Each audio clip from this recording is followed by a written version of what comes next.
नमस्कार मु सुजाता मो संवाद को आपण को स्वागत। अभिभक्त कोरापुट जिले में आईन श्रृंखला विपर्य को नहीं रास्ता गर्जिला बीजेडी। आज अभिभक्त कोरापुट जिले में आईन श्रृंखला विपर्य को नहीं अभिभक्त कोरापुट जिलार कर्मी नेतृवृंद को साथी धरी जिला बीजेडी आज राजरास्तार गर्जिबा सह राज्य पुलिस महानिदेशक निकट को दक्षिण पश्चिमांचल डीआईजी जरिए एक दाबीपत्र पठाई। कोरापुट नवरंगपुर रायगड़ा मालकानगिरी भली आदिवासी अधूषित जिले में विगत दिन गुड़िक घटी जाइथिबा महिला और छात्री मानक उपरे होइथिबा गणदुष्कर्म भली घटनार पुलिस विफलता और आईन श्रृंखला विपर्य को नहीं आज दक्षिण पश्चिमांचल डीआईजी ऑफिस सामने दल गर्जन करने सह राज्य सरकार राज्य में आईन श्रृंखला सजाड़े विफल होइथिबा कही दल गर्जन करने सह मुख्यमंत्री इस्तीफा दाबी करिछि।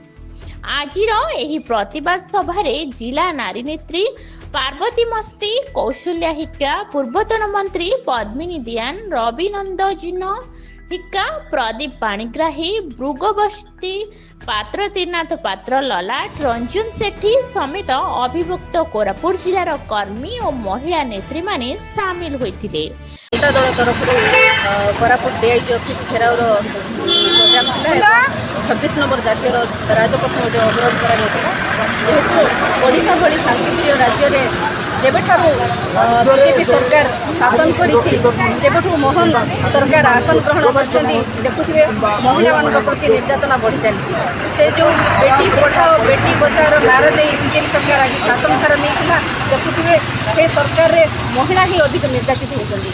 आज स्कूल रे जड़े छात्री सुरक्षित ना कॉलेज रे सुरक्षित ना जड़े महिला निज घरे सुरक्षित ना एभली सरकार जो सरकार की महिला मान सुरक्षा देवारे विफल होती तेणु से सरकार मुख्यमंत्री पद रही कौन यथार्थता ना से तुरंत नैतिकता दृष्टि इस्तीफा देवार आवश्यकता रही। ये सरकार आप देखुए 24 वर्षर सरकार को जो काम कर सरकार खाली रंग मारे नाम परिवर्तन कर व्यस्त अच्छा किंतु ओडिशार विकास में कौन प्रकार परिवर्तन आने से चाहिए तेणु एभली सरकार को आम विजु जनता दल तरफ निंदा करुँ मुख्यमंत्री इस्तीफा दाबी करुँ महिला निर्यातना ओडिशा रे।